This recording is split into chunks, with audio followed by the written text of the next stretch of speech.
Nós cumprimentamos a todos os irmãos com a paz do Senhor. Amém.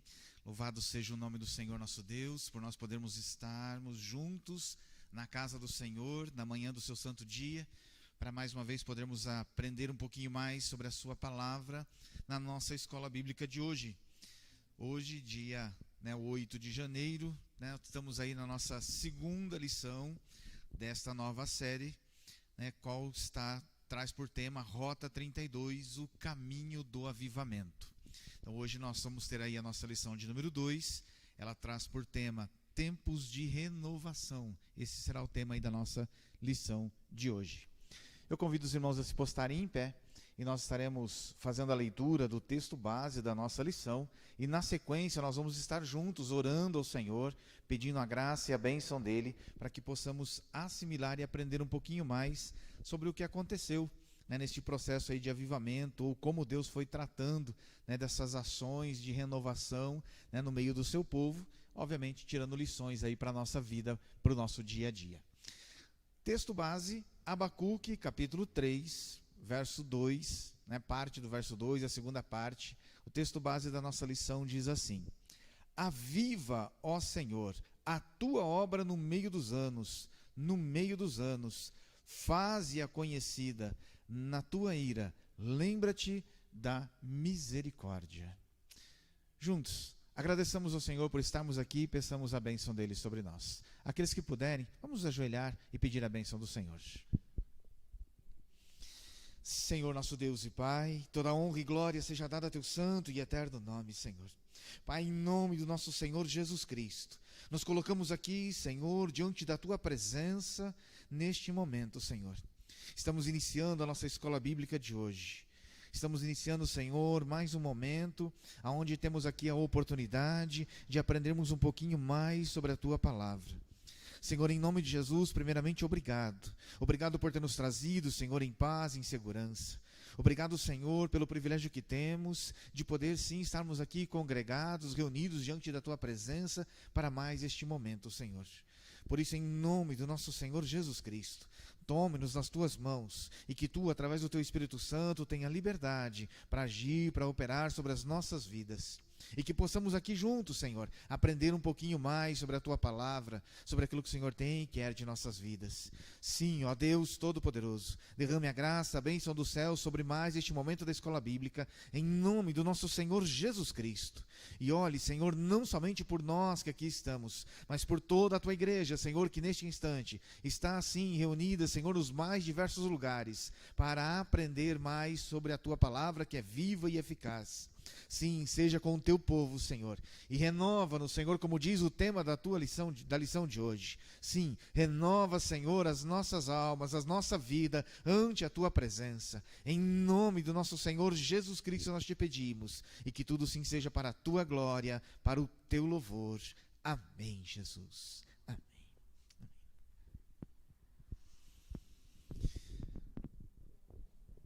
Mais uma vez nossa gratidão aos irmãos que já estão aqui presentes, aqueles que nos acompanham pelas redes sociais, nosso muito obrigado. E nós vamos juntos na lição de hoje aprender um pouco então sobre essa expressão, tempos de renovação. Se você não tivesse dormido essa noite,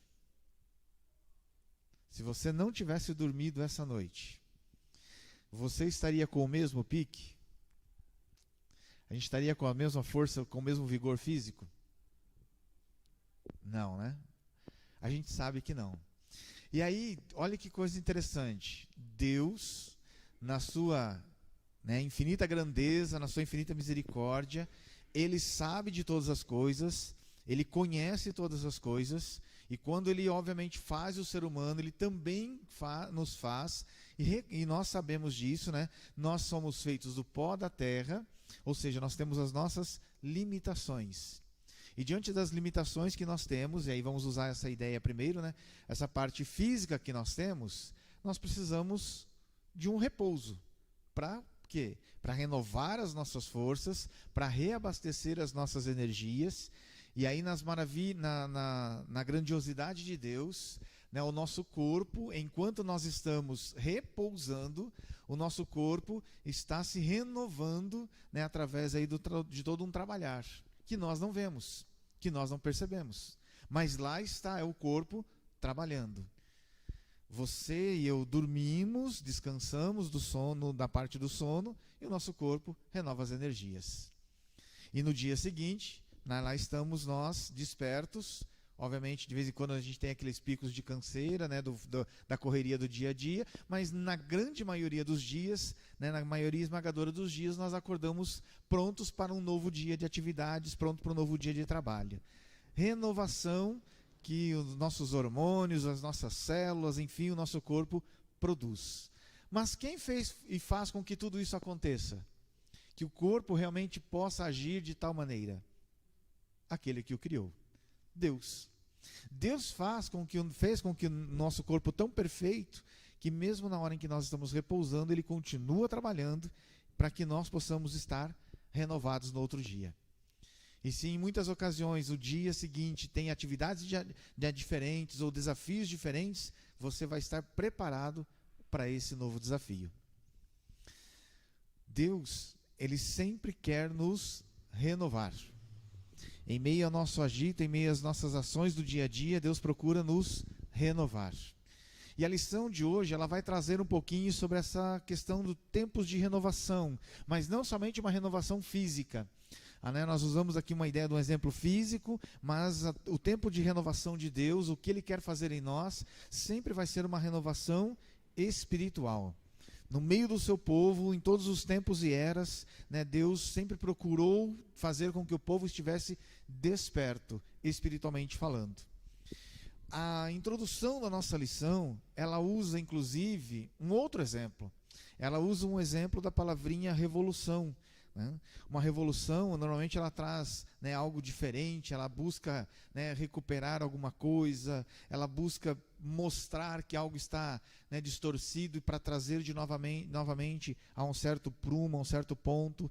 E aí nós vamos ter algumas renovações, né, revoluções que aconteceram através da história, que muitas vezes nós ouvimos falar delas, inclusive, né, no contexto histórico, né, a chamada Revolução Industrial, onde, né, de repente as coisas começam a sair, né, de um jeito, partem para outro totalmente diferente. Hoje nós temos aí a tecnologia nas nossas mãos. Nós vamos ter algumas revoluções, né, na história chamada Revolução Francesa, Revolução Americana. Então, quando se falam em revoluções, em renovações, são ações, né, digamos assim, de sair de um ponto e ir para um outro melhor.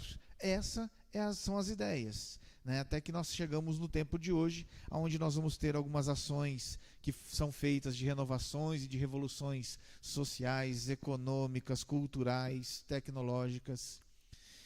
E quando a gente olha para este tipo de exemplo de renovação ou de revolução, e a gente compara com a vida ou com a história da humanidade, principalmente também com o povo de Deus, nós também vamos encontrar, e aí sim, se podemos assim dizer, algumas revoluções e principalmente a renovação.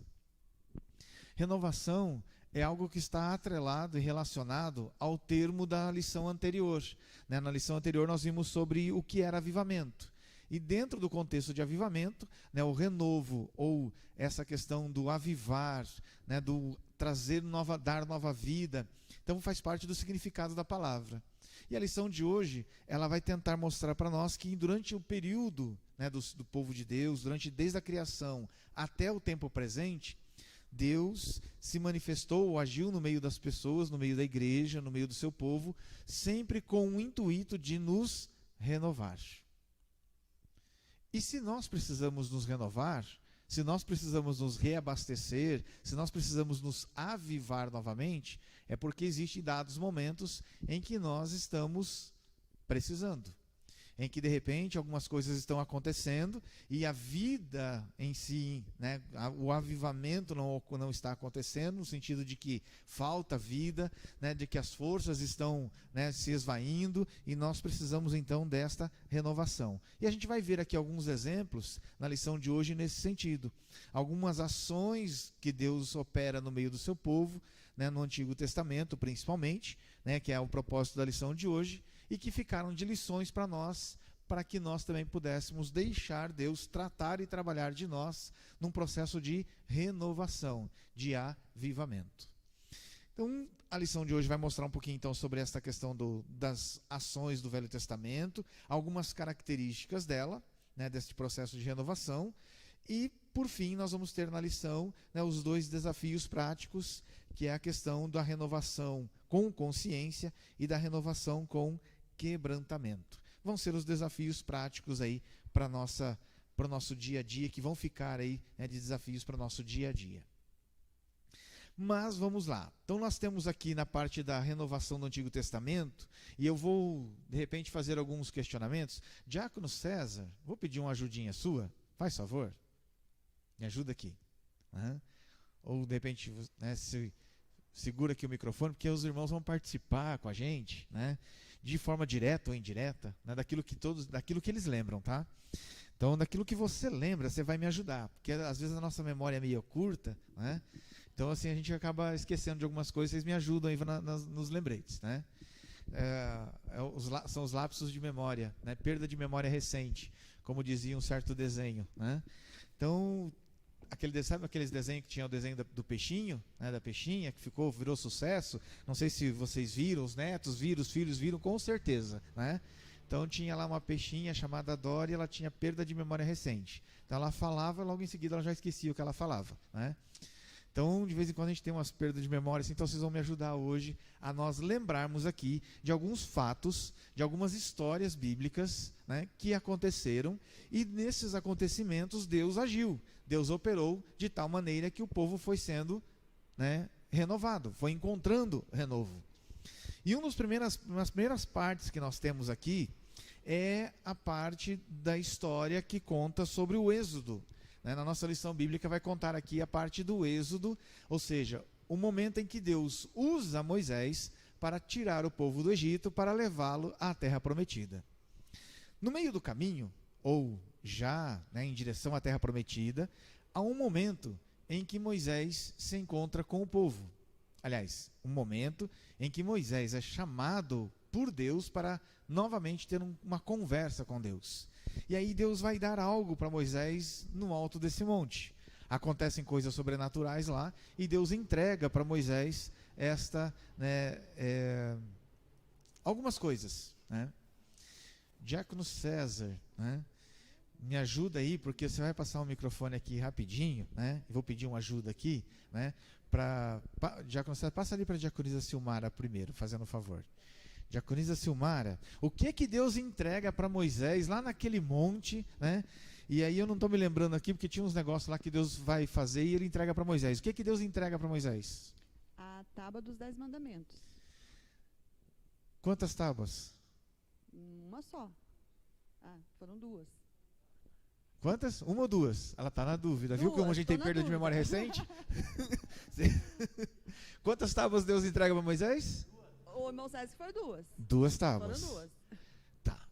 O que acontece com Moisés depois que tudo acontece lá, que Deus entrega para Moisés? O que acontece quando Moisés volta lá para baixo lá e o que está acontecendo naquele momento ali? Ele desce e ele encontra um monte de confusão, né? Porque daí o povo não aguentou esperar ele voltar e começou a adorar outros deuses, se rebeliar, começou a ir para outro caminho. Então Moisés passa um tempo, aproximadamente em torno de 40 dias, demora, o povo começa a pegar outros caminhos. Tem um negócio lá que eles estão fazendo lá embaixo, lá. O que estão fazendo lá, diaconisa Silmara? Eles estavam, se eu não me engano, fazendo um bezerro de ouro. Uma estátua. Estavam fazendo uma estátua, um bezerro de ouro, né? Me parece que, se não me engano, estavam querendo até, inclusive, colocar ele como um deus, né? Exatamente. Moisés chega com as tábuas, e daí, o que acontece? Você lembra? Pastor, eu não vou lembrar, nitidamente. O que acontece, né? Então, vamos lá. Você não lembra? Alguém vai ter que ajudar a diaconisa Silmara. Diácono César, alguém vai ter que ajudar a diaconisa Silmara. O que acontece quando Moisés chega e vê o povo adorando, né, os bezerros de ouro lá? Quem lembra, já ajuda aí, né? Vamos lá, quem lembra? Dou-lhe uma, dou-lhe duas, dou-lhe 3. Vamos lá, alguém ajuda, alguém socorre, né? A gente vai juntando, a nossa memória a gente vai fazendo igual, vai fazendo um quebra-cabeça, vamos montando. O que acontece quando Moisés chega com as tábuas e vê o povo adorando o bezerro de ouro? Bom, Moisés fica indignado de ver aquela situação, né? construindo um bezerro de ouro com os pendentes, as joias das mulheres, e vai. Ele fica indignado e quebra as 2 tábuas. Ele joga no chão, quebra, arrebenta tudo.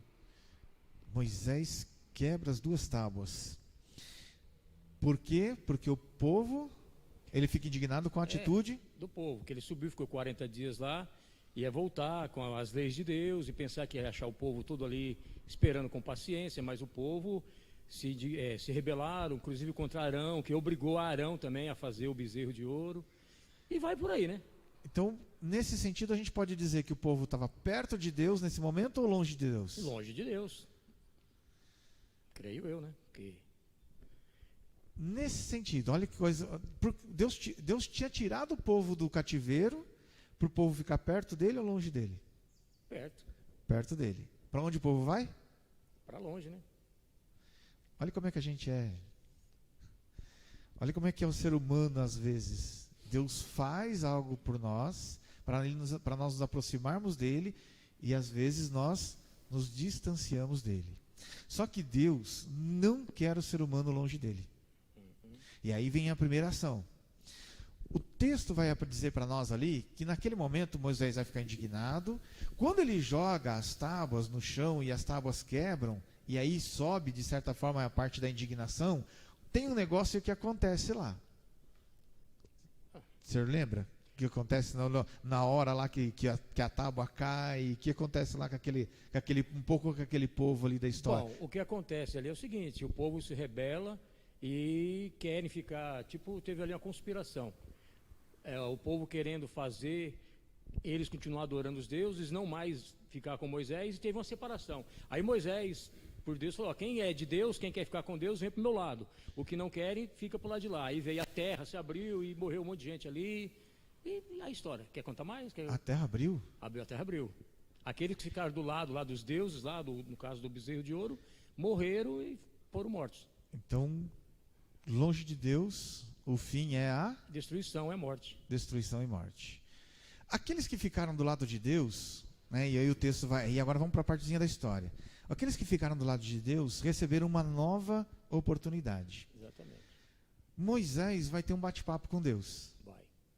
E aí Deus vai falar assim para Moisés: Moisés, seguinte, pega agora esse povo e vai. O que Moisés falou para Deus? O senhor lembra? Nessa partezinha aqui, porque tá tudo dentro de um contexto. Tá. Né?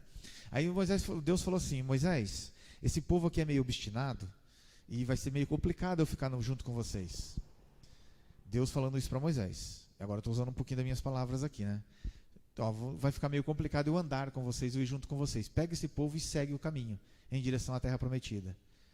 Moisés concordou com Deus ou não? O que Moisés falou com Deus ali naquela hora? Bom, eu sei a história, agora detalhes assim, né? Isso. Né? Quer que fala mais ou deixa para outro? Né? Moisés aceitou seguir a jornada sem Deus ou não? Moisés não aceitou seguir a jornada sem Deus. Olha o que aconteceu então. Deus, né, é requisitado por Moisés para estar junto deles. E ele disse: Senhor, se o Senhor não for comigo, a gente não arreda o pé daqui. Aí o que acontece? Vai acontecer agora então um processo de renovação no meio do povo. Deus vai novamente convocar Moisés para subir o monte. Aí Moisés precisa lavrar 2 novas pedras, leva novamente essas pedras lá para cima. Novamente lá na montanha, na montanha Deus coloca ou escreve novamente os 10 mandamentos. Moisés desce, né, com essas tábuas dos 10 mandamentos, mas o texto todo e todo o nosso contexto vai dizer que quando Moisés agora desce, o povo está adorando o bezerro de novo. Na segunda vez o povo está adorando o bezerro? Não. O povo havia entendido que longe de Deus o fim era destruição. Deus, Ele quer estar no meio de nós, Ele quer agir em nós, Ele quer nos renovar de tal maneira que a gente entenda e compreenda que o melhor lugar é a presença dEle. Então, tudo que Deus faz por nós, tudo que Deus opera por nós, é para nos aproximarmos de Deus e para que Ele esteja presente com a gente. O autor da lição até faz um paralelismo em relação ao que aconteceu lá no Sinai e o que aconteceu em Atos no Pentecostes. Lá no Sinai, né, quando há uma rebelião contra Deus, quase 3.000 morrem. No Pentecostes, quando eles ouvem a palavra de Deus, quase 3.000 se convertem. Olha a diferença. Então, Deus, no Velho Testamento, já demonstra que Ele quer ver o seu povo vivo, o seu povo renovado. Então, essa ação onde Deus usa, de certa forma, de misericórdia para com o povo e faz com que, né, e ali, olhe bem, nós temos ali literalmente uma ação, uma atitude de Moisés e de todos aqueles que lá estão. Eles compreendem que é imprescindível adorar única e exclusivamente o Senhor. Adorar a Deus. E isso faz com que houvesse ou que ocorresse ali um renovo. Segunda lição, vamos lá. Segundo ato que aparece aqui para nós, a gente tem alguns deles aqui. Segundo momento que aparece para nós, é na época dos juízes. Essa época dos juízes aqui, ela acontece o seguinte: nós vamos ter Moisés, depois de Moisés, quem que a gente tem que vai comandar o povo? Depois de Moisés, quem é que comanda o povo? Depois de Moisés, não, ainda não. Depois de Moisés, quem que é? Josué. Então, depois de Moisés, Josué assume. Deus fala para Josué: Josué, nem para a direita nem para a esquerda. Só que quando Josué faz com que o povo consiga se estabelecer na terra, Josué também morre. Depois de Josué, teve algum líder específico, um líder só comandando todo o povo? Aparece lá na Bíblia? Não. Nós vamos ter o povo estabelecido, as suas famílias, os clãs estabelecidos, as 12 tribos estabelecidas, e aí o texto sagrado vai dizer que é nessa época em que Deus levanta quem para governar sobre o povo? Os juízes. E aí a gente tem alguns deles. Não é? Quem lembra de alguns juízes? Né, foi falado aqui. Gideão. Quem mais? Sansão. Quem mais? Qual foi a mulher que foi colocada como juíza sobre o povo de Israel? Como que é o nome? Débora, juíza. E aí nós vamos ter aqui, mais ou menos, ele coloca aqui 8 ciclos, né? Ou seja, nós vamos ler aqui no livro de Juízes, 8 períodos em que Deus foi levantando pessoas para que essas pessoas pudessem julgar a nação de Israel. Elas serviam, essas pessoas eram líderes, né? Deus as levantava para tratar, né, do povo dele. Nesse período, né, o finalzinho do livro dos Juízes aponta para nós uma situação que aconteceu durante todo este tempo e que foi ruim para o povo. Eu não sei se vocês se recordam da expressão, está lá no finalzinho do livro de Juízes. Nessa época, o que é que o povo fazia? Nessa época dos juízes, algum de vocês lembra, né, o que o povo fazia? O texto vai dizer para nós, se eu não me engano, é o último verso do livro de Juízes, se não me falha a memória, né? Se eu não estiver também equivocado aqui, no livro de Juízes é o último verso do livro, que nessa época o povo fazia o quê? No período dos juízes.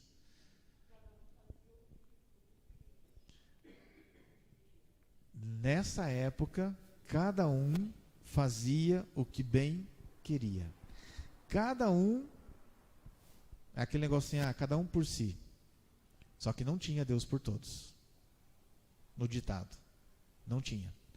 Tanto é que Deus precisou, e aí foi uma ação de Deus, né, onde Deus vai trabalhar através dos juízes para constantemente estar chamando a atenção do povo.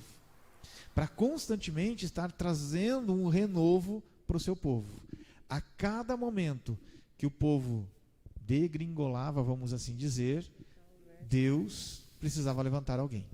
Deus levantava um juiz e esse juiz ia lá e trazia as recomendações de Deus. Diga, diaconisa Rose. Só vou ler o texto só para complementar aqui, ó.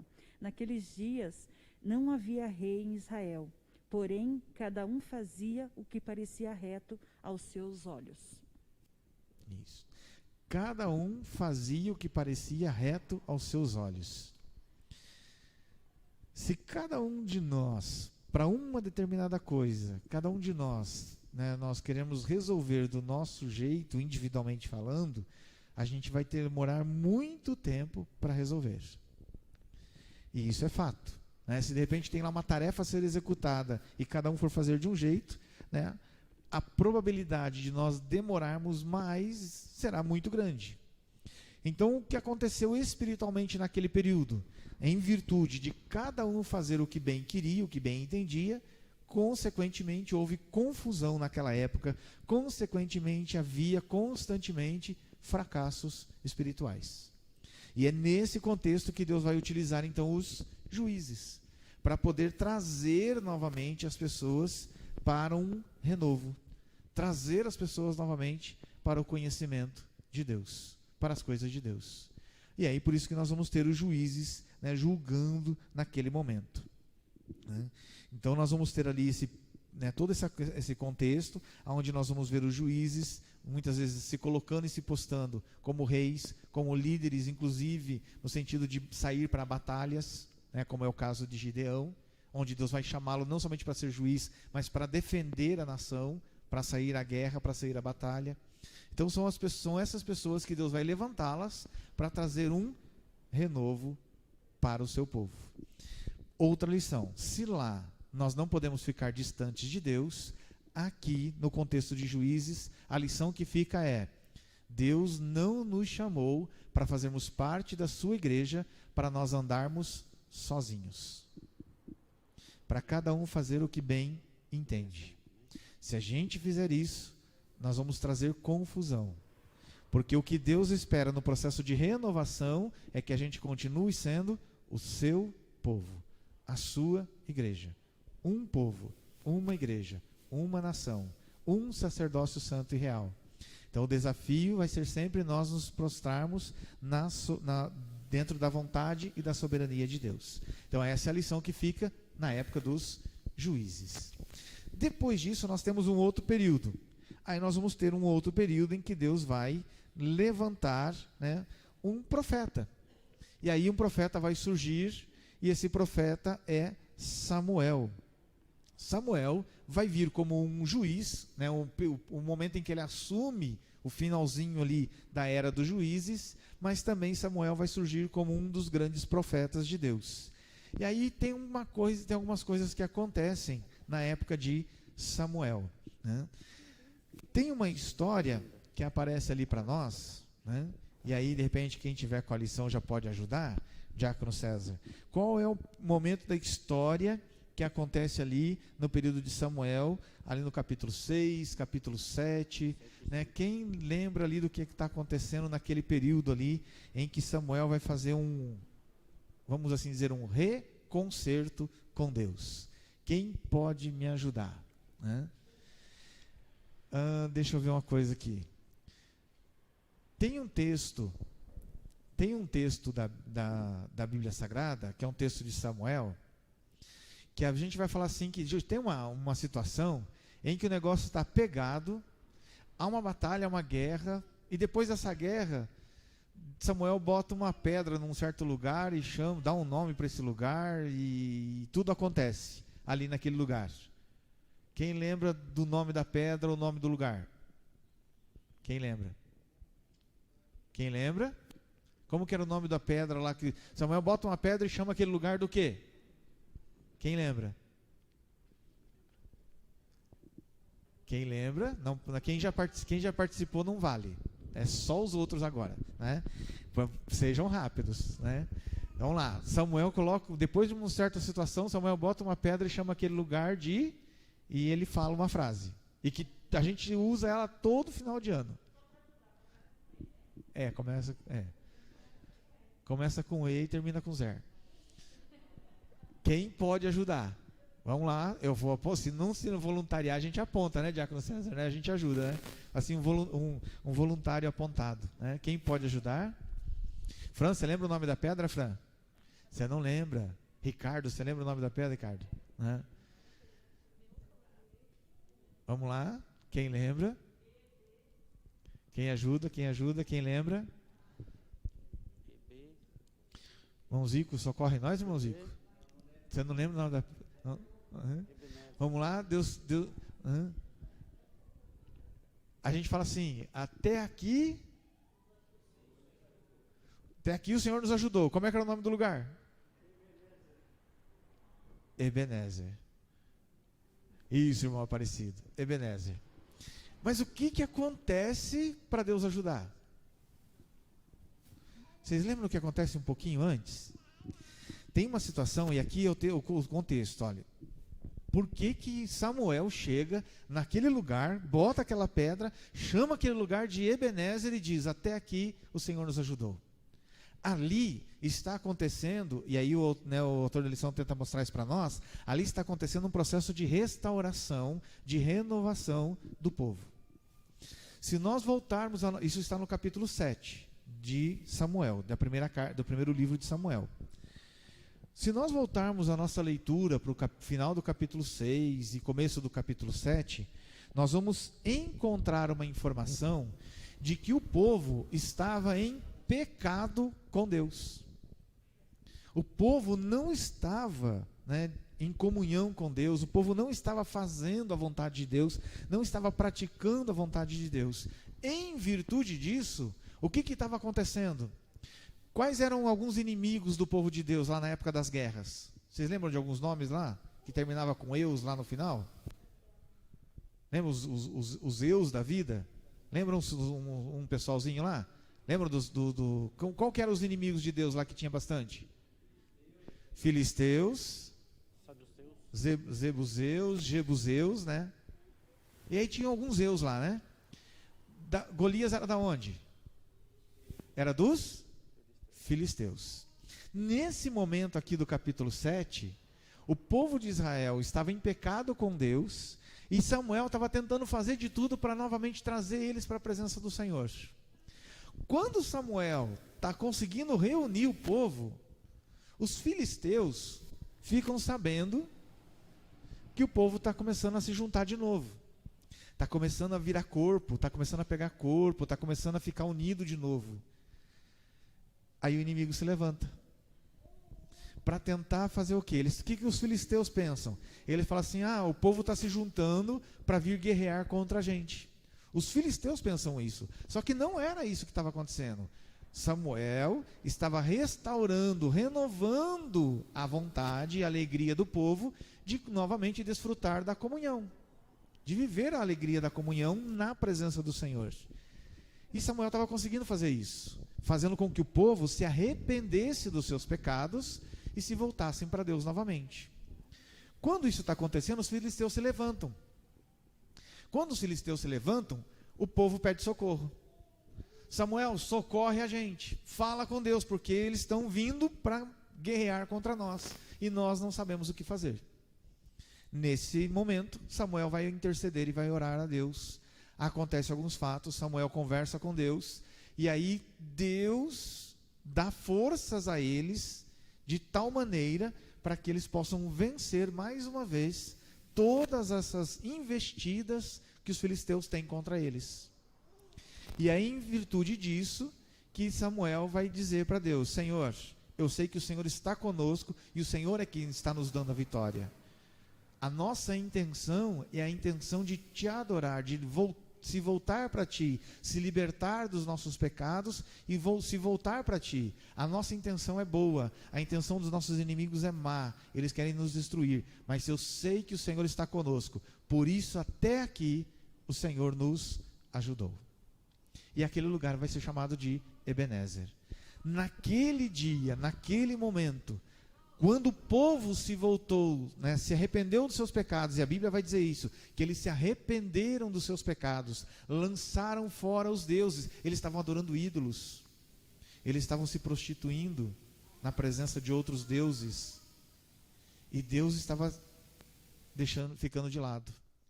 Quando eles se arrependem dos seus pecados, e eles tiram para fora os deuses, os ídolos, as coisas que eram erradas, eles lançam fora, Deus dá vitória para eles. E aí aparece a frase, né, a pedra de Ebenezer, e até aqui o Senhor nos ajudou na época de Samuel. Houve um renovo espiritual. Quando nós, e aí vem a lição, quando nós nos arrependemos dos nossos pecados e lançamos ele para longe, acontece o renovo espiritual. Mas para acontecer o renovo, a gente tem que lançar fora todo o pecado. Samuel foi usado nas mãos do Senhor para renovar esse concerto com Deus, para renovar essa aliança com Deus. Quarta lição que aparece para nós aqui, né? Aparece aqui uma lição, né, deixa eu verificar aqui, uma questão de um período dos reis. Aparece aqui, né, um momento em que, no período dos reis, houve uma situação, principalmente na época do rei Davi, em que eles perderam uma batalha, perderam uma guerra. Para quem que eles perderam uma batalha? Justamente para aquele povo ali que outrora, ali atrás, eles tinham vencido, na época de Samuel. Perderam uma batalha para os filisteus. Quando eles perderam uma batalha para os filisteus, algo extremamente importante, precioso, imprescindível, foi tirado do povo de Israel e os filisteus levaram lá para o arraial deles. O que foi que eles levaram? Levaram a... Diácono César, passa lá para o irmão Zico. Ajuda lá, irmão Zico, né? Para o pessoal que também está nos acompanhando pela internet, para acompanhar o áudio também. O que os filisteus levaram? A Arca da Aliança. A Arca da Aliança. Agora, pode falar, irmão Zico. agora, pastor, por que eles levaram a arca? Por que eles levaram a arca? Vai lá, irmão Zico, ajuda lá, qualquer coisa a gente vai trocando figurinha aqui. Né? Bom, irmãos, para o senhor, para a igreja, prazer estar de volta aqui na escola bíblica, presencialmente aqui com os irmãos. Eu estava com muita saudade, que Deus nos permita que seja sempre. Irmãos, prestou bem atenção o que o pastor comentou ali, que até aqui só foi angústia e tristeza, né? Nós não vimos aqui coisa boa não, até aqui, né? Mas aqui, depois que Samuel entra, né, lá, as coisas começam a melhorar. E um problema do cristão, irmãos, é quando as coisas começam a melhorar. Agora Davi está lá no poder, está mandando, as coisas estão indo bem, mas aí eles tinham que levar a arca, me ajuda aí, pastor, para Jerusalém. Era isso? É isso. Tinha que levar a arca para lá. Só que Deus queria que fosse de um jeito, e Davi queria que fosse de outro. Entendeu agora? Deus quer que eu faça uma coisa, mas eu não, eu estou bem, sou o cara, não sei o que, eu vou fazer do meu jeito. Deus não vai aceitar isso de mim nem de ninguém. Então Deus queria que fosse de um jeito e Davi queria levar de outro jeito, porque as coisas já estavam muito bem. As coisas já estavam melhorando. E aí, quer continuar aí, pastor? Continua aí. Essa história, eu gosto muito dessa história, continua. Mas vamos lá, como a gente falou, nós vamos trocando figurinha aqui, irmão Zico. Pode ficar com o microfone aí. Né? Davi, ele, como disse o irmão Zico ali, né, Davi falou assim, vamos fazer o seguinte, vamos preparar a festa. Nós vamos levar, então, né, de um jeito todo especial. E aí colocaram, né, prepararam lá, naquela época não tinha limusine, né, não tinha carro zero na época, mas tinha uns boizinhos bons de braço, né, uns carrinhos novos, carro de boi novo. Botaram lá uns cabloquinhos lá, tudo de engravatadinho, né, de terno e gravata. Largaram os levitas lá em Jerusalém, né, e aí foram carregar a arca. Lá está o pessoal carregando a arca em direção a Jerusalém. De repente, né, fura o pneu do boi. Não furou o pneu do boi? Furou o pneu do boi, não foi? Né? Quando fura o pneu, que o carro dá uma pendida, o boi tropeça. O que acontece com a arca? Quem lembra? A arca quase cai. Tem um nome de um cara que vai tentar salvar a história. Né? Usa. Né? Acho que é isso. Né? Então, esse personagem, usa ou usar, né? Alguns colocam acento, outros não. O que ele vai tentar fazer? Ele vai tentar segurar a arca, não vai? E aí, quando ele tenta segurar a arca, e olha que coisa, ele estava fazendo uma boa ação, no sentido de tentar segurar a arca, ou não? Olha que coisa complicada. Estava ou não estava? Tentando, no pensamento dele, ele estava tentando fazer uma boa ação ou não estava? Estava, né? A gente fica com medo de responder, mas ele estava. No pensamento dele, ele estava. O que aconteceu com ele? A hora que ele botou a mão na arca? Foi cortado ao meio. Morreu, Uma não. cena muito triste. Olha que coisa complicada. Né?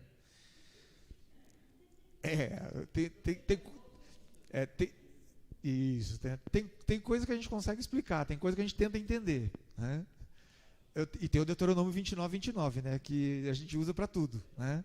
As coisas encobertas pertencem para Deus. Né? Mas olha que coisa complicada. Ele está tentando fazer uma boa ação e ele morre na tentativa de fazer uma boa ação de salvar a arca. Mas ele está dentro de um contexto. Tudo o que está acontecendo ali era da vontade, como disse o irmão Zico, da vontade de Deus, ou porque Davi estava fazendo? Porque era Davi que estava fazendo. Não era Deus. Era Davi. Quando a gente faz as coisas do nosso jeito, a gente corre riscos. E eles são maiores, os riscos são bem maiores do que quando a gente está fazendo algo para Deus, ou dentro da vontade de Deus, da soberana vontade de Deus. Havia um jeito certo de levar a arca. Haviam pessoas responsáveis, como você mesmo citou ali, que eram responsáveis para cuidar de todas as coisas que pertenciam a Deus, que eram os levitas. Só eles podiam tocar. Deus já tinha separado esse povo lá atrás. Falou assim, vocês têm uma missão, vocês têm uma incumbência. Então, no trajeto, alguém deveria ter ido lá buscar, especificamente, preparar tudo de uma forma simples e trazer a arca do jeito certo até Jerusalém. Ela podia ir para Jerusalém? Claro que podia, mas do jeito certo. Como Davi providenciou um jeito errôneo de ser levado, no meio do caminho, quando o boi tropeçou, o texto diz que ninguém podia pôr a mão na arca. Ninguém podia. A arca não podia ser tocada. Tanto é que na arca do concerto havia um local para se colocar 2 varais. E as pessoas carregavam a arca escorada nos ombros pelos varais. Não se relava a mão na arca. A arca, a gente não pode esquecer que ela simbolizava a presença de Deus no meio do povo. Era como se, simbolicamente falando, era Deus presente.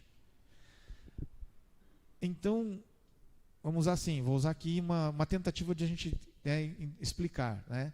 Em Deus, nós seres humanos ainda não tocamos. Nós não tocamos em Deus, porque somos pecadores. Não tem como a gente humanamente tocar em Deus.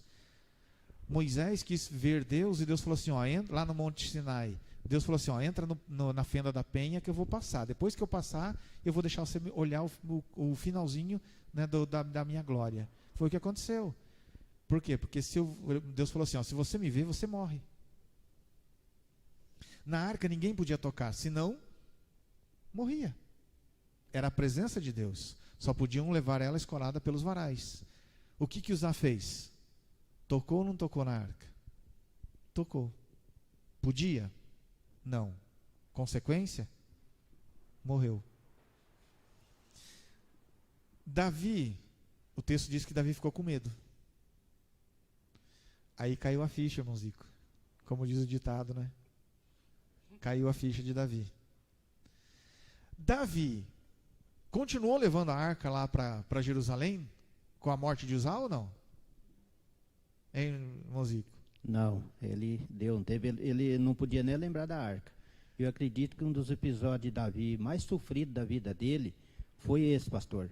Eu acho que quando ele lembrava de ver aquele homem ali cortado no meio, eu acho que aquilo foi um sofrimento muito grande para ele, né? Depois, mais para frente, nós vamos encontrar que ele vai fazer do jeito que Deus manda e a coisa vai dar muito certo. Isso. Então, passa-se. Davi, a arca vai para um outro lugar, para uma outra casa. Nessa casa ela passa lá 3 meses. Davi fica sabendo que o fato da arca estar lá nessa casa, a casa está sendo abençoada por causa da presença de Deus.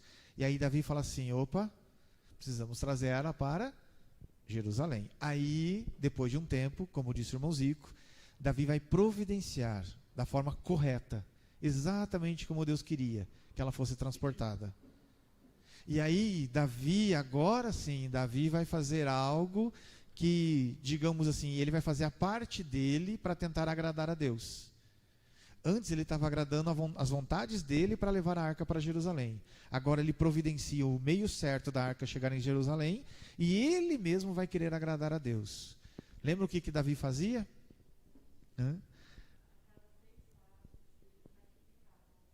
Então o povo dava 6 passos, parava o cortejo, Davi oferecia um sacrifício para Deus.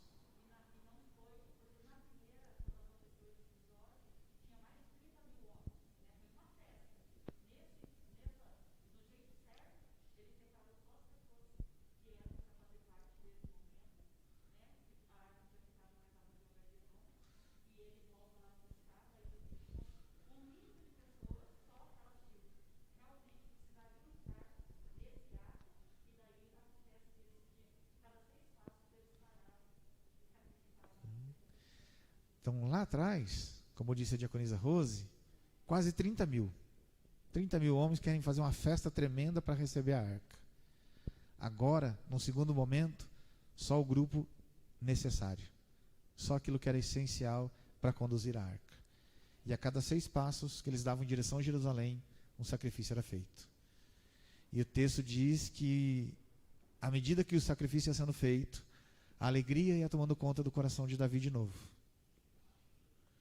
Então, quando a gente faz a coisa certa, a alegria vai tomando conta do nosso coração. Então, para nós termos renovados, a gente precisa ir fazendo a coisa certa. E a cada dia que a gente faz, a cada passo que a gente faz a coisa certa, o renovo toma conta. E assim foi até que a arca chega em Jerusalém. Consequentemente, como disse o irmão Zico, aquela situação deve ter marcado a vida de Davi, mas ele também percebeu que valia a pena fazer a coisa certa, conforme a vontade do Senhor, para que o renovo fosse verdadeiro, para que a alegria, o avivamento fosse verdadeiro. Tanto é que em tempo algum, ou em momento algum, nem Deus questionou o jeito que Davi procedeu. De uma alegria tamanha tomou conta do coração dele, que ele se expressou na forma de dança na presença de Deus. E isso Deus não, digamos assim, Deus disse assim, não recebo. Mas Davi não estava fazendo aquela, o texto diz lá, que a mulher dele até vai falar mal disso, achar que ele não devia fazer aquilo, porque ele era um rei, mas ele fala assim, aquilo lá era uma forma dele conseguir expressar a alegria do seu coração. E como ele não sabia mais o que fazer, ele chega ao ponto até mesmo de dançar na presença do Senhor. Mas é algo que sai lá do íntimo, lá de dentro dele, depois já que o coração dele está 100% alegre, 100% vivo. Então Deus renova a nossa alegria quando a gente faz as coisas do jeito certo. Está aí mais uma lição que fica de reavivamento do Velho Testamento. Uma outra lição que fica para nós está com relação ali aos reinos, principalmente ao reino de Judá, o reino do sul. E aí agora que eu olhei para o nosso reloginho lá, o tempo voou, nesse períodozinho aí que a gente foi conversando sobre alguns acontecimentos. Então, no reino de Judá, o que acontece? Nós temos ali o reino do norte, o reino do sul. O reino do norte, os reis de Israel, reino do sul, reis de Judá. Os reinos do norte são os reis e o reino do norte, pouquinho antes do profeta Isaías, vão ser, o reino do norte vai ser invadido pelos assírios e Deus vai destruir todo o povo de Israel, o reino do norte, chamado Israel. Permanece o reino de Judá, permanece o reino do sul, o reino do sul. nesse reino do sul, quando eu e você vamos ler lá o livro de Reis e o livro de Crônicas, nós vamos encontrar lá rei de Judá, rei de Israel. Então toda vez que for rei de Israel, é o reino do norte. Toda vez que for rei de Judá, é o reino do sul. Quando a gente vai olhar para os reinados, nós vamos encontrar a expressão: esse fez o que era mal aos olhos do Senhor, esse fez o que era bom aos olhos do Senhor. Fazer o que era mal era se desviar totalmente do caminho de Deus, fazer o que era bom, fazer aquilo que era correto aos olhos do Senhor. A maioria dos reis de Judá fez o que era reto aos olhos do Senhor. A maioria. Em virtude disso, nós vamos ver Deus usando estes reis nas suas mãos para trazer um renovo constante sobre o reinado, sobre este rei, sobre este reino, melhor dizendo, o reino do sul, o reino de Judá. No reino de Judá, nós vamos ter aqui, o autor da lição chama a nossa atenção, por exemplo, para o rei Asa, para o rei Josafá, para o rei Joiada, para o rei Ezequias. E aqui a gente vai ter alguns exemplos, né? O rei Asa, por exemplo, né, nós vamos ter ele, né, no tempo de renovação dele, ele trazendo a renovação da adoração ao Senhor, né? Ele vai construir lugares para adoração ao Senhor. O rei Josafá, ele vai ter um momento em que ele vai perceber, né, o agir poderoso de Deus em favor dele, em favor dos seus, né, Deus trabalhando em favor deles. O rei Josias, é um outro rei que aparece aqui no reino de Judá. O rei Josias, ele vai trazer, uns estavam trazendo o restabelecimento da adoração, outros trazendo o restabelecimento da presença de Deus. O rei Josias vai trazer o restabelecimento da prática da doutrina. O povo estava se esquecendo de praticar aquilo que era correto. Josias, ele vai trazer, por exemplo, a releitura da palavra de Deus, né, no templo. Ele vai trazer a recuperação da prática da Páscoa, que o povo tinha passado um período sem praticar, e que para eles era uma ordem divina, que todo ano, né, naquele período, era necessário colocar em prática. Então Josias vai resgatar a prática doutrinária. Então, à medida que esses homens foram fazendo e tomando essas posturas de recuperação da adoração, né, de levar o povo à adoração, de levar o povo à prática da doutrina, de levar o povo à presença de Deus, sabendo que era Deus quem pelejava por eles, tudo isso fez com que houvesse um processo de renovação no meio do povo. Lição que fica: se eles fizeram o que era reto aos olhos do Senhor e o renovo veio, o desafio nosso sempre será esse: fazer o que é reto aos olhos do Senhor. Mas, pastor, naquela época eles eram os reis, eles dominavam. Tá, os reis passaram. E aí o tempo passa. Daí vem Jesus Cristo.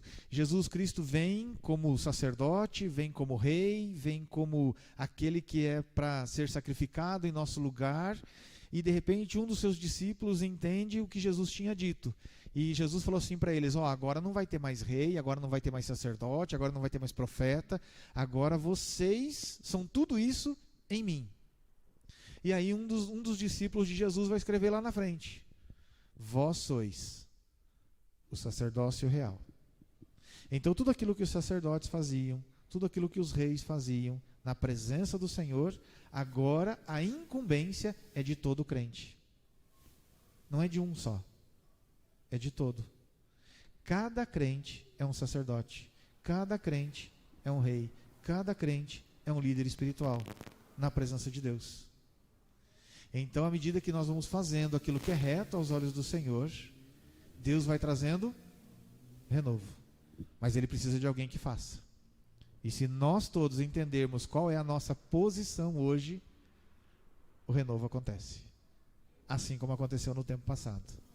Assim como Deus usou aqueles homens, Ele quer continuar usando-nos no tempo presente.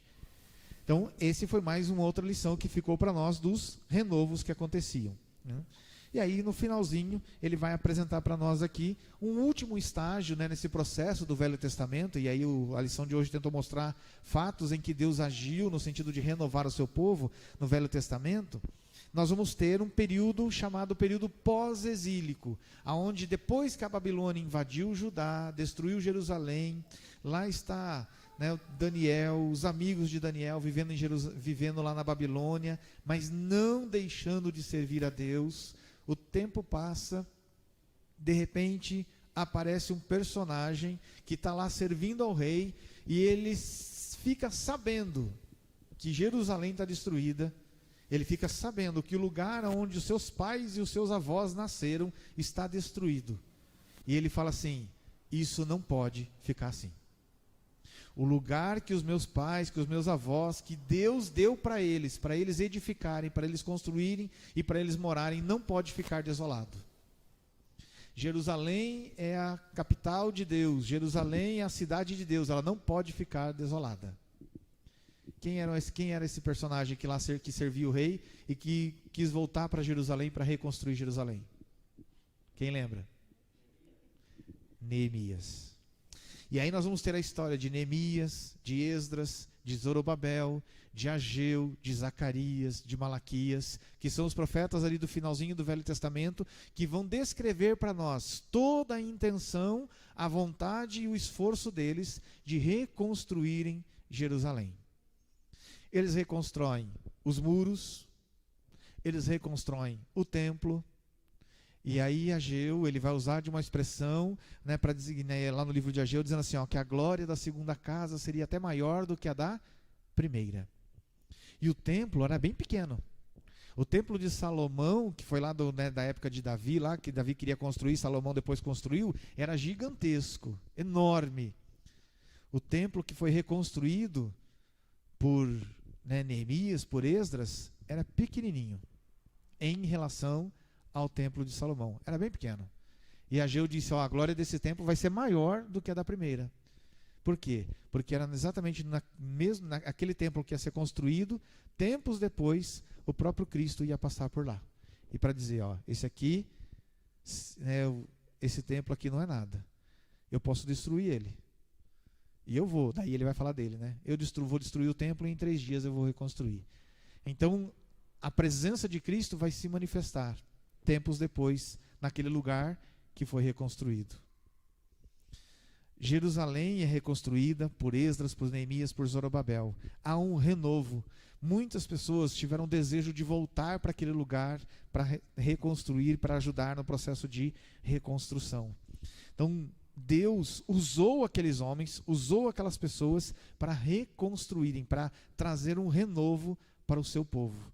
E é aí onde vai aparecer o nosso texto bíblico.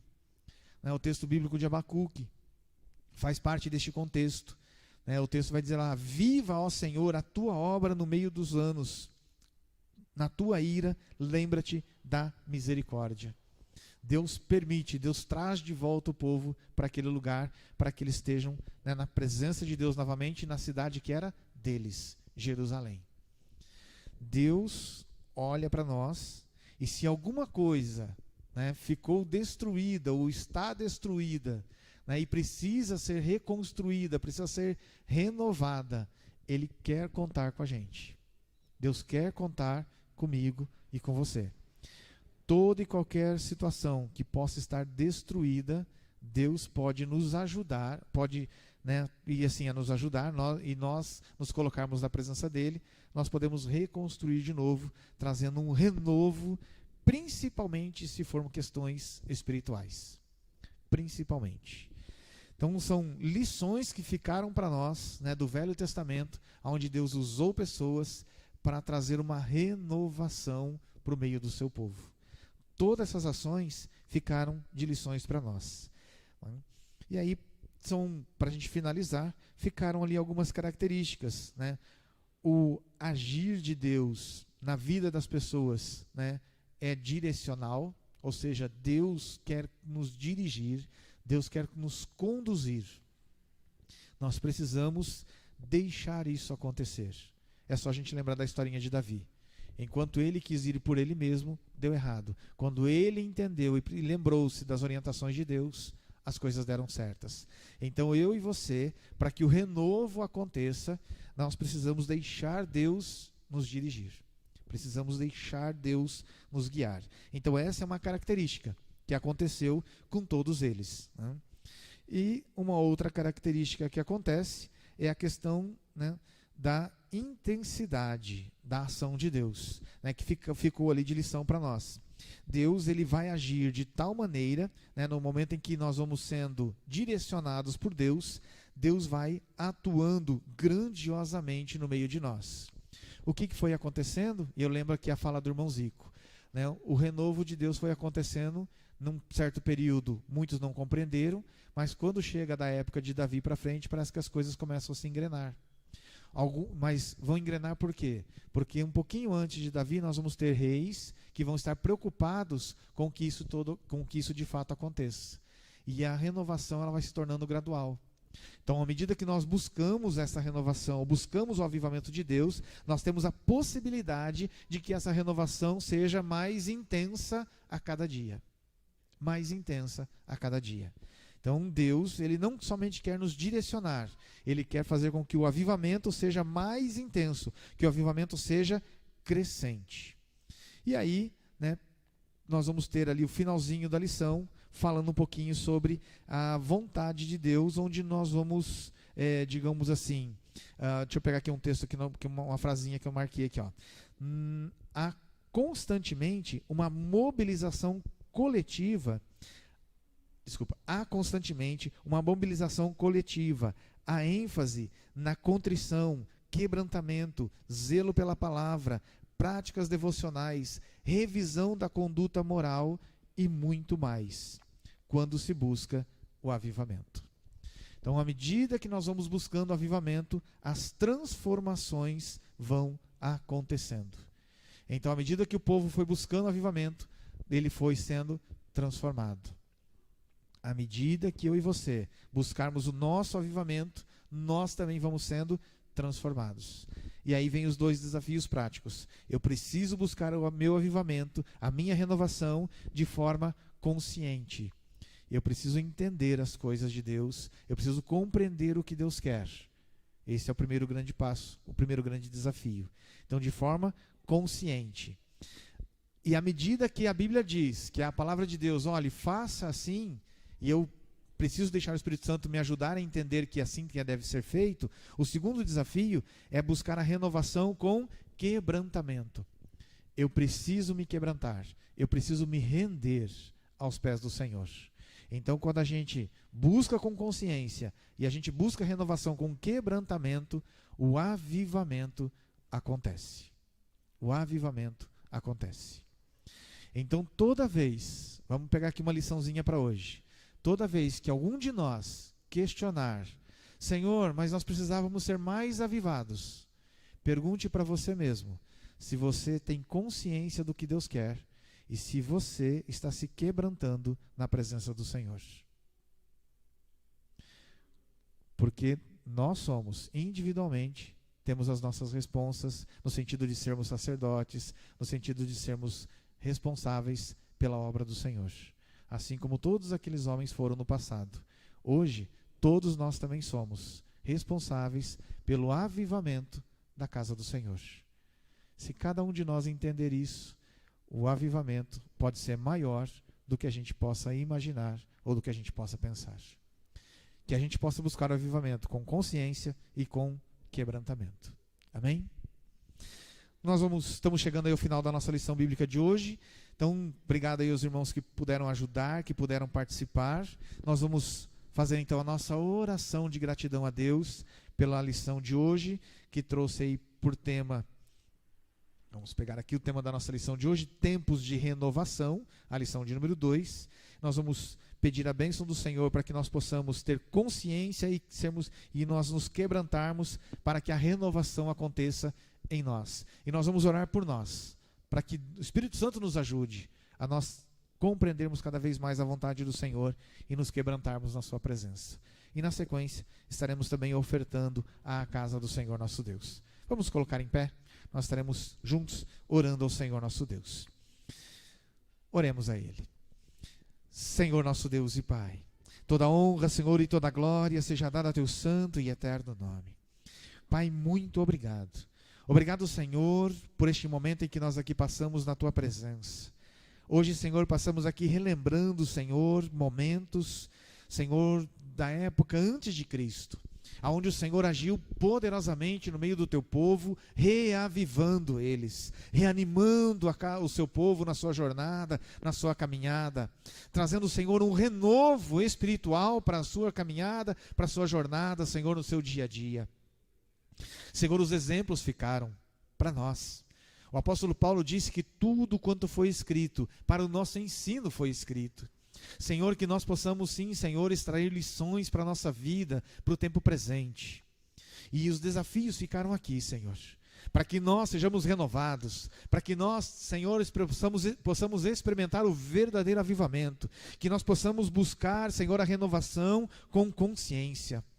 Que nós possamos sim, Senhor, deixar o Teu Espírito Santo trabalhar em nós a renovação da nossa mente todos os dias, para compreendermos a perfeita e agradável vontade de Deus. Sim, ó Senhor, nos ajuda. Ajude-nos, ó Espírito Santo do Senhor, a compreendermos cada vez mais a palavra do Senhor. E à medida, Senhor, que nós formos ouvindo ela, à medida que nós formos, Senhor, lendo a Tua palavra, à medida que o Teu Espírito Santo for nos ajudando, Senhor, a compreender a Tua palavra, que possa haver em nós, Senhor, quebrantamento. Sim, ó Deus, que nós possamos nos render aos Teus pés e verdadeiramente dizer que o Senhor reina sobre nós. Que possamos deixar o Senhor nos guiar, que possamos deixar o Senhor nos conduzir, Senhor, em todo o tempo. Que possamos, como diz os escritores sagrados, nos humilharmos diante da Tua presença, diante da Tua mão poderosa. Sim, que nós possamos nos prostrar diante de Ti, não nos esquecendo de que somos pó da terra e que precisamos do Senhor. Pai, em nome de Jesus, ajude-nos sim, Senhor, a buscarmos a renovação com consciência e com quebrantamento. E que Tu, Senhor, possa nos encher com a Tua presença a cada dia e possamos ver as Tuas maravilhas e os Teus milagres, Senhor, nas nossas vidas, na vida da Tua igreja. Em nome de Jesus nós oramos, Senhor. Em nome de Jesus. Pai, nós também estaremos neste instante ofertando, Senhor, a Tua casa e a Tua causa. Senhor, é a oferta da escola bíblica, Senhor. Uma oferta, Senhor, destinada a missões. Por isso, em nome de Jesus, dê a graça e a bênção do céu sobre cada ofertante. E derrame a bênção do Senhor de tal maneira que nós possamos sempre ter possibilidades e condições de colaborar e de contribuir para com a Tua obra. Senhor, em nome de Jesus, sim, Senhor, receba, Senhor, este momento de ofertório e que tudo, sim, que nós fizermos continue sendo para a Tua glória e para o Teu louvor. Em nome de Jesus nós oramos. Amém. Amém, Jesus. Os irmãos têm a liberdade de poder ofertar à casa do Senhor, neste instante, a nossa oferta da escola bíblica. Nós estaremos, na sequência, dando continuidade no nosso culto ao Senhor nosso Deus. E aos irmãos que ainda não adquiriram a lição bíblica, nós temos alguns exemplares ali na nossa tesouraria. Procurem ali pela irmã Larissa, adquiram aí a sua lição, para que nós possamos estar estudando, amados, um pouquinho mais sobre este processo aí do avivamento. Nós estamos aí no mês de janeiro, um mês em que nós estamos gratos ao Senhor por estarmos completando mais um ano de história da igreja. E nós estamos aí aprendendo um pouquinho mais sobre a ação do Espírito Santo sobre o meio do seu povo, a ação de Deus no meio do seu povo, o caminho do avivamento. Então, procure ali a irmã Larissa, adquira a sua lição bíblica, para que nós possamos estar estudando e aprendendo mais sobre a palavra do Senhor. Que todos nós tenhamos na sequência um ótimo culto e que Deus continue presente no meio de nós, nos abençoando. Amém.